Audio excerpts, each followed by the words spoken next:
Hello friends, welcome you all. आज मैं आपके लिए जो वीडियो दिखा रहा हूँ, देखिए बात करेंगे यहाँ पे एक ऐसी कंपनी की जिसका आप देखोगे यार 1500 करोड़ की सेल कर दे रही है ये। भाई ये कंपनी इतना माल बेचती है, आपके मन में क्वेश्चन होगा जब आप देखोगे इस ब्रांड को और समझोगे डिटेल को, प्राइस को देखेंगे, समझने की कोशिश करेंगे, कुछ डिटेल में कुछ सीखने की कोशिश करेंगे। और आगे बढ़ने से पहले मैं आपको बता दूं, अगर आपने अब तक चैनल को सब्सक्राइब नहीं किया तो जल्दी से सब्सक्राइब कर लें, बेल आइकन को प्रेस कर लें, जिससे आपको नोटिफिकेशन आती रहेगी। और प्राइस एक्शन सीखने के लिए आप ज्वाइन कर सकते हो मेंबरशिप ज्वाइन बटन पर क्लिक करके। देखिए प्राइस एक्शन की सीरीज बहुत इंपॉर्टेंट है, इसको देखें, समझें, सीखें, प्रैक्टिस जरूर करें। बिल्कुल बेसिक्स लेमैन वाली लैंग्वेज से चीज़ें आपको समझा रखी है, कैसे मल्टीपल टाइम फ्रेम, कैसे एकुमुलेशन, डिस्ट्रीब्यूशन, ट्रेंड कैसे रिवर्स होता है, वो सारी चीज़ें आपको बहुत ही बेहतरीन तरीके से समझा रखी है। इसको देखें, समझें, प्रैक्टिस जरूर करें। देखिए मैं आपको बार बार कहता हूँ प्रैक्टिस। जैसे आपको पता ही है भाई, 24 एंड होने वाला है और आपको एडवांस में हैप्पी न्यू ईयर। और साथ के साथ मैं यही कहूँगा, इस साल में बहुत सारे उतार चढ़ाव रहे होंगे, उनसे आपने क्या कुछ सीखा। और ये ईयर एंड की प्रैक्टिस जरूर करें, मंथ एंड की प्रैक्टिस, ईयर एंड की प्रैक्टिस, और खास करके अक्टूबर, नवंबर, दिसंबर के महीने अगर करेक्शन पर्सपेक्टिव से देखो तो काफ़ी करेक्शन, बेहतरीन क्वालिटी की करेक्शन यहाँ पे देखने को मिली है। लेकिन हर करेक्शन के बाद अपॉर्चुनिटी तैयार होती है। अलग अलग कंपनीज में आप देखोगे, उनके प्राइस को जब आप एनालाइज करोगे, देखोगे कि हाँ, चीज़ें स्टार्ट होती हुई आपको देखने को मिलेंगी आने वाले टाइम पे। और जैसे जैसे पॉजिटिविटी आती है, मोमेंटम आता है, तभी आगे सवार होना है, नहीं तो दूरी बनाए रखनी है। ये इंपॉर्टेंट पार्ट है, ये इंपॉर्टेंट लर्निंग है। और ये प्राइस एक्शन की सीरीज को आप देखें, जैसा मैंने आपको कहा कि करंट चैनल में बहुत सारी वीडियोस जो है वो यहाँ पे बंद होती हुई देखने को मिल रही है। तो आपके लिए एक फॉल बैक चैनल रखा हुआ है। अगर वहाँ पे कुछ दिक्कत होती है चैनल पे, तो ये फॉल बैक चैनल पे काम करेंगे। इसके ऊपर जो है आपको वीडियोस देखने को मिलेंगी, तो इसको आप देखें, इसको सब्सक्राइब करें यहाँ पे इस चैनल को जल्दी से जल्दी, क्योंकि अगर वहाँ पे कुछ भी हो जाता है तो फिर ये फॉल बैक काम आएगा। आज आज हम बात करेंगे, सबसे पहले ग्रीप्स कॉटन से कुछ सीखेंगे। आप देखोगे यार, लगातार ये कंपनी जो है ऐसे सिचुएशन में भी बढ़िया पॉजिटिविटी दे रही है। तो जरा देखिए इसके चार्ट को। जैसे प्राइस बहुत कुछ बयां करता है, हम बार बार कहते हैं, और वॉल्यूम हमें स्मार्ट मनी के फुटप्रिंट्स को बताता है। देखिए वॉल्यूम क्या बताता है, स्मार्ट मनी के फुटप्रिंट। प्राइस भी बहुत कुछ बयां करता है। जो ये कंसोलिडेशन यहाँ पे देखने को मिली हमें सितंबर अक्टूबर से, देखिए कितने टाइम का ये पेशेंस था और उसके बाद ज़बरदस्त नतीजा, ये इंपॉर्टेंट जोन था और इसको भी आज इसने पार कर दिया बढ़िया वॉल्यूम के साथ। ये आपको देखने को मिल रहा है।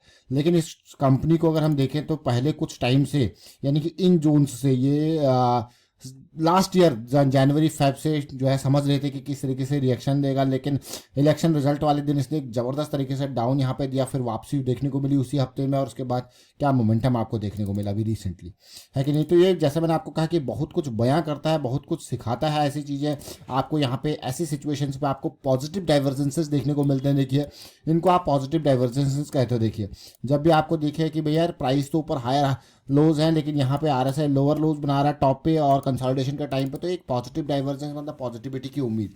लेकिन हम इस कंपनी को कुछ टाइम पहले, यानी कि यहाँ पे जब एक स्टार्ट हो रही थी कंसोलिडेशन, अगर मैं डेली टाइम फ्रेम पे देखूँ, देखिए कैसी सिचुएशन थी। तो यहाँ कहीं जब साइकिल स्टार्ट हो गई थी अगस्त, सितंबर, अक्टूबर, इन टाइम से आपके बारे में हम आपके लिए इस कंपनी को जिक्र कर रहे थे कि यार ये लो रिस्क अपॉर्चुनिटीज जो है तैयार हो रही है। ग्रीप्स कॉटन देख रहे हो ना, ग्रीप्स कॉटन 175 कंसोलिडेशन, काफ़ी कंसोलिडेट इसने क्या, काफ़ी उतार चढ़ाव रहा, और उसके बाद इस जोन में ये फाइनली प्रवेश कर गया। ग्रीप्स कॉटन देख सकते हो 175 के आसपास सितंबर में जब चर्चा करी थी तो यहीं कहीं थे।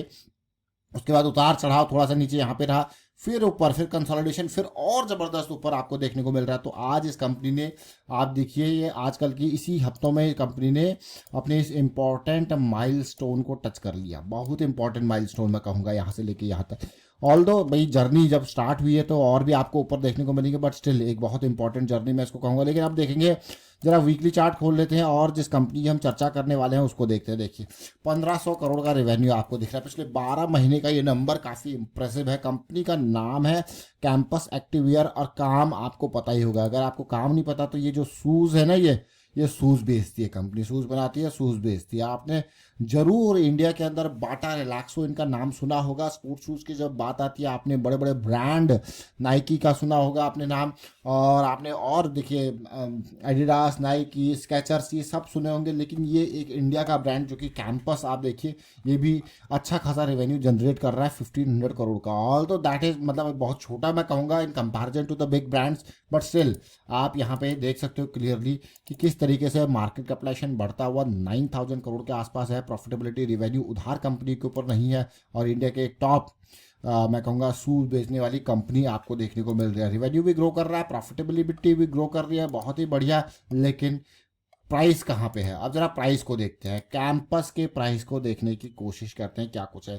पिछले कुछ टाइम में इसकी हमने काफ़ी चर्चा करी है, क्योंकि ये एक काइंड ऑफ रिवर्सल वाला सिचुएशन था, बट अभी तक वो एक्शन यहाँ पे देखने को मिल रहा है इससे, क्योंकि जो उम्मीदें हैं वो बहुत ही ज़बरदस्त उम्मीद है। इससे उम्मीद है, जैसे हमने अभी बात कर रहे थे, बट पेशेंस सही होता है। इससे उम्मीद आप देखो कहाँ पे है, आप कहोगे यार ये तो भाई डबल का लग रहा है कि नहीं है, बट उम्मीद है, उम्मीदों के साथ रिस्क भी एसोसिएटेड रहता है, जैसे इन इन टाइम्स इसकी जिक्र कर रहे हैं विद दिस पूर्व निर्धारित जो लॉस है। तो काफ़ी इंपॉर्टेंट, पेशेंस मैं कहूँगा बहुत इंपॉर्टेंट होता है। इन टाइम से क्यों चर्चा कर रहे हैं? Now the question is why we were discussing इस टाइम से क्यों। देखिए आप, ये मोमेंटम स्टार्ट हुआ था तब से, उसके बाद क्या है, आप ये देखिए, ना ही ये ज़्यादा ऊपर गया ना ही ये ज़्यादा नीचे गया। तो इसने क्या किया, आपके पेशेंस को टेस्ट किया पिछले 6-8 महीने। आपने अभी रिसेंटली देखा, ग्रिप्स कॉटन को देखा, उसने कितना पेशेंस आपका टेस्ट किया। तो यहाँ पे क्या होता है, टेस्टिंग होती है पेशेंस की। पेशेंस जब टेस्ट होता है उसके बाद आप देखोगे जो ये मूव्स होते हैं वो तुरंत 1-2 हफ्ते के अंदर भी पकड़ लेते हैं, but the main part is the consolidation factor. वो जो कंसोलिडेशन फैक्टर निकालना होता है, अगर आप देखो वॉल्यूम बहुत इंपॉर्टेंट बना है। मई में बहुत ही ज़बरदस्त वॉल्यूम बना था, उससे पहले ये वॉल्यूम्स कुछ इंप्रेसिव वॉल्यूम्स बने हैं, जो कि अपने आप में यहाँ पे कुछ एक्टिविटी जो है दर्शा रहे हैं, देख रहे हो ना। तो ये आप खुद देख सकते हो क्लियरली। जून को मैं डेली टाइम फ्रेम पे आपको लेके जाऊंगा और देखने समझने की कोशिश करेंगे कि 200 SMA ने किस तरीके से ज़बरदस्त मैं कहूँगा सपोर्ट का काम कर रहा है। देखिए ये बहुत ही ज़बरदस्त वॉल्यूम था 29 मई का, यानी कि कोई बड़ी एक्टिविटी यहाँ पे। और उसके अलावा अगर आप तसल्ली से देखो, जैसे मैंने आपको कहा वीकली चार्ट पे आप खुद देखो किस तरीके से मोमेंटम बैक हुआ, एंड यू कैन सी कि कैसे धीरे धीरे ये लोअर लोज जो है वो चेंज होते रहे। आप देख रहे हो ना, लोअर लोज धीरे धीरे मोमेंटम बदलता रहा और यहाँ आके मोमेंटम गेन हुआ। चीज़ें बदलती रही, स्पीड बदलती रही, मोमेंटम गेन हुआ, और अभी हम ज़्यादा दूर नहीं, यही जोन में है। कैंपस से उम्मीद होगी बड़ी, फिर कंसोलिडेशन करेक्शन, फिर आगे आप ब्रेकआउट के बाद पुल बैक, फिर आगे की रणनीति कैंपस से। तो ऐसी बहुत सारी कंपनीज है, इसलिए मैं आपको कहता हूँ ना बड़े टाइम फ्रेम वाइज देखें। और रिस्क को मैनेज करने के लिए, how we can manage the risk, manage risk करने के लिए सबसे पहले तो बात है भाई, जो फियर फैक्टर है उसको भगाना है। फियर फैक्टर कैसे भगेगा? जैसे एक बड़ा कैपिटल का साइज है, मान के चलते एक 20 लाख का कैपिटल का साइज है, आपने कहा यार मैं इस कैपिटल को 20 टुकड़ों में बांट देता हूँ। आप देखिए फंड हाउसेज, देखिए अलग अलग fund, mutual fund houses and all, उनको देखोगे तो वो एक कंपनी पे नहीं होता है सारा कारोबार उनको। अगर आप देखो, अगर आप SBI का पूरा फंड हाउस का डिटेल देखोगे तो आप देखोगे यार वो तो भाई 200-300 कंपनीज पकड़े हुए हैं अगर इक्विटी की बात करें। और अगर आप दूसरा HDFC का देखोगे, उसमें भी देखोगे आप 200-250 वो भी पकड़े हुए हैं। आप एक्सिस को देखोगे तो हर ये पूरा का पूरा वो मैनेज कर रहे हैं। उसमें कुछ स्मॉल कैप होते हैं, कुछ लार्ज कैप हैं, और उसी के हिसाब से उनके एलोकेशंस वहाँ पे है। तो यहाँ पे भी आप देखोगे, जैसे मैंने आपको कहा रिस्क मैनेजमेंट, आपने क्या 20 लाख के कैपिटल है, कैपिटल पर आपने क्या किया भाई, कोई भी कंपनी है वो 1% से ज़्यादा उसमें एलोकेशन नहीं है आपको, कि फिर धीरे धीरे पॉजिटिविटी आपको देखने को मिलेगी, फिर आप बढ़ा सकते हो। लेकिन वो आपका क्या रिस्क मैनेज हो गया कि अगर एक कंपनी खत्म भी हो जाए तब भी आपका रिस्क मैनेज्ड है। और सिचुएशन पॉजिटिव आती रहती है, रिस्क मैनेजमेंट बहुत इंपॉर्टेंट है। फिलहाल वाइंड अप करता हूँ वीडियो को, आप शेयर कीजिए, लाइक कीजिए, और अगेन एट द एंड फिर से हैप्पी न्यू ईयर 24 की लर्निंग्स जरूर यहाँ पे मैं कहूँगा, जो भी आपने सीखा उनको कंसोलिडेट करें, और आगे 25 में कीप लर्निंग को हमेशा प्रायोरिटी रखें, रिस्क मैनेजमेंट को प्रायोरिटी रखें, और अर्निंग मैं कहूँगा अवेयरनेस भी स्प्रेड करते रहें। लर्निंग के लिए जो है अवेयरनेस भी स्प्रेड करते रहें, और साथ में रिस्क मैनेजमेंट की भी अवेयरनेस स्प्रेड करते रहें। Thank you for watching the video.